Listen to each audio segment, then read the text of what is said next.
लिए बेहतरी हो, अच्छी चीजें आए जिंदगी में, मुस्तकबिल के बारे में। तो लेट्स स्टार्टेड। और उसमें आज असल में कई चीजें हैं कवर करने वाली। मैं बल्कि मुबारकबाद पेश करना चाहूंगा क्रिकेट टीम की विक्ट्री के, बहुत अच्छी गेम थी।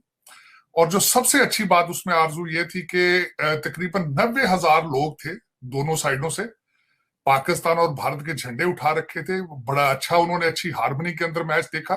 दोनों टीमों ने अच्छी गेम खेली और मैं समझता हूं कि जिस तरह स्पोर्ट्स को एंजॉय करना चाहिए इसी तरह किया। और मैं समझता हूँ ये दिवाली का तोहफा था हमारे भारतीय भाइयों को। और मैं वेरी नाइस। और तीसरा उनको दिवाली का तोहफा जो है वो मैं समझता हूँ कि ऋषि सोनक की वजह से मैं उनके यही कहने वाली थी सर, मैं एग्जैक्टली यही आपको कहने वाली तो थी ये तो जी। तीन तीन तोहफे हैं दिवाली के। तो लोगों को मैं कहता हूँ, दोस्तों को, भाइयों को, बहनों को एंजॉय करना चाहिए। Very nice. बल्कि ऋषि साहब की तो मैं खुद एंजॉय कर रहा हूं, क्योंकि हमारे पंजाबी भाई हैं गुजरांवाला से। रामदास थे उनके दादा, पैटर्नल ग्रैंडफादर। 1935 में वो शिफ्ट हो गए, बिफोर पार्टीशन ही, अफ्रीका में। और फिर वहां से कहते हैं sky is the limit. Very intelligent gentleman. Full bright scholarship पे स्टैनफोर्ड में आए, यहीं पे अपनी वाइफ को मिले। और फिर मैं समझता हूँ कि आगे कहते हैं कि उनके ऊपर जो है वो रहमतें और बरकतें बनती रही। इस वक्त ना सिर्फ he is prime minister, first prime minister जो है एवर, जो नॉन वाइट। और मैं बल्कि आज ऑफिस में सारा दिन डिस्कस कर रहा था कि वी वर ब्रिटिश कॉलोनी, और टुडे आज मैं समझता हूँ बड़ा फख्र वाली बात है कि one of us is a prime minister of बरतानिया। और उसमें मैं ये भी बड़ी खुशी की बात है कि उनको ना सिर्फ भारतीय नजात ब्रिटिश लोगों की सपोर्ट हासिल थी, पाकिस्तानी जो नजात ब्रिटिश थे उनकी भी सपोर्ट हासिल थी। मैं समझता हूँ it's a matter of pride for all of us today. मैं I am very pleased with them. थोड़ा सा मैं आज थोड़ा सा सुबह एक खबर मुझे डाइजेस्ट करने में मुश्किल थी, अरशद शरीफ साहब के बारे में जो कीनिया में हुआ। सारा दिन मुझे आज उस पर मलाल भी रहा, अफसोस भी रहा, वरना इस अ बिग डे टुडे। मेरे ख्याल में 3-4 दिवाली की, क्रिकेट की और ऋषि सोनक की जो थी, ये तीनों अच्छी खबरें थी। लेकिन जो अरशद शरीफ साहब और खासकर उनके छोटे छोटे बच्चे, सहाफत के लिहाज से जब भी किसी सहाफी के साथ ज्यादती होती है तो मैं I don't appreciate, I don't, चाहे जो भी उनका पॉइंट ऑफ व्यू जिस तरह का भी हो, लेकिन उनका काम था लोगों तक खबरें पहुंचाना। और मेरे ख्याल में किसी का भी जो है इस तरह तरीके से जाना दुनिया से, जिनके छोटे छोटे बच्चे थे उनके उस लिहाज से। और बड़ी दर्दनाक स्टोरी उनकी फैमिली की। उनके वालिद साहब जिस दिन उनका इंतकाल हुआ उसी दिन उनके छोटे भाई का इंतकाल हुआ हादसे में, जो मेजर थे आर्मी में। तो the family is full of sorrows and tragedies. तो आज बिल्कुल इस तरह का था। लेकिन ये कि मैं समझता हूँ कि आज भारत के लिए, और ना सिर्फ बल्कि इससे एक हफ्ता पहले जो खबर उनकी थी कि उन्होंने उनका सैटेलाइट गया ऊपर, 36 जिसमें सैटेलाइट्स ऊपर गए, 1,000 करोड़ उससे इनकम भारत की उस वजह से आई। तो ये सारी चीजें भारत के लिए, हमारे वो जो देखने वाले हमारे जिन लोगों के साथ हमारा, वो इट वाज वेरी गुड। मैं उन पे भी बातें कर रहा था। तो बड़ी अच्छी न्यूज थी। पिछला पूरा हफ्ता was very good for India. और मैं उसमें बल्कि एक और चीज भी ऐड करना चाहूंगा। हमारे पाकिस्तान में तोशा खाना इज पार्ट ऑफ डिस्कशन चल रहा है, क्योंकि इमरान खान के हवाले से।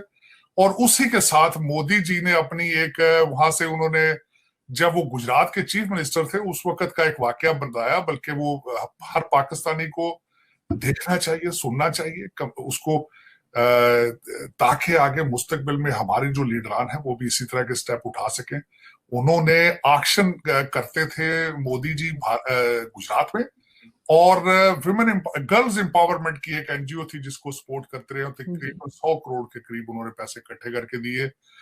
उनका मैंने इंटरव्यू सुना और it was very I opening. जबकि हमारे पाकिस्तान में इस वक्त एक तोशा खाना रिलेटेड जो है वो एक कंट्रोवर्सी चल रही है।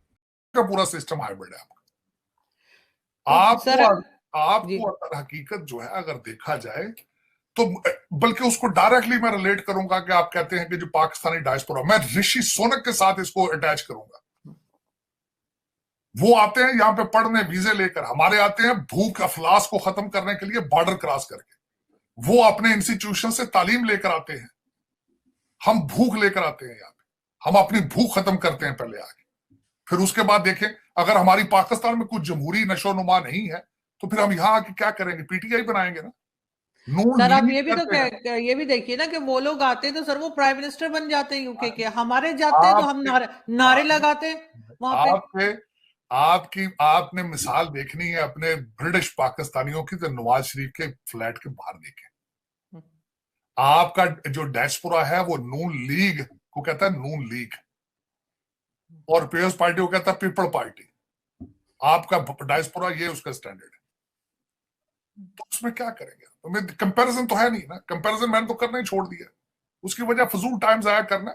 आपका कंपैरिजन तो बांग्लादेश के साथ भी नहीं है आरजू, आपका कंपैरिजन इस वक्त सोमालिया और अफगानिस्तान है, क्योंकि आपको तरबियत दी जा रही है। आपका जो ऑक्सफोर्ड ग्रेजुएट, आपका जो आपका मदीना, आपके रियासत मदीना का जो आर्किटेक्ट है, आपको किस चीज की ट्रेनिंग दे रहा है? जिहाद की।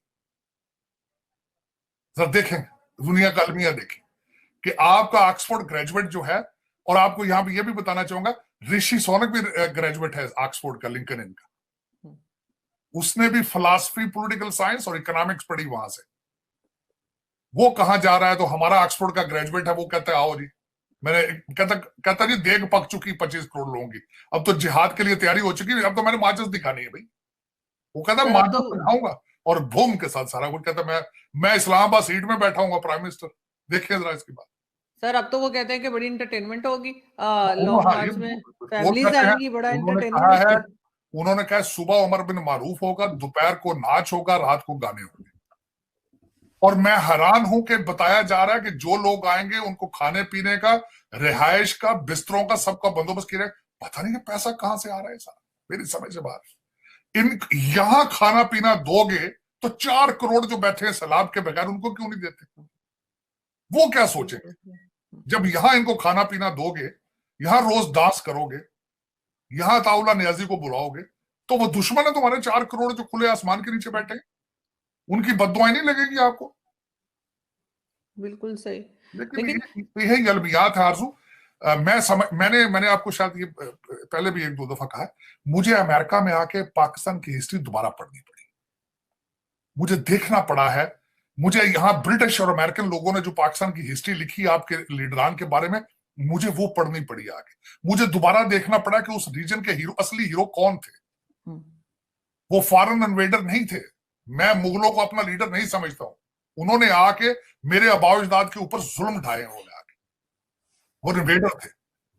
उनको मैं हीरो नहीं मानता। आपकी किताबों में आपको हीरो बताया जाते हैं, मुझे दोबारा ढूंढना पड़ा आके यहाँ पे कि मेरे इलाके से हीरो कौन थे।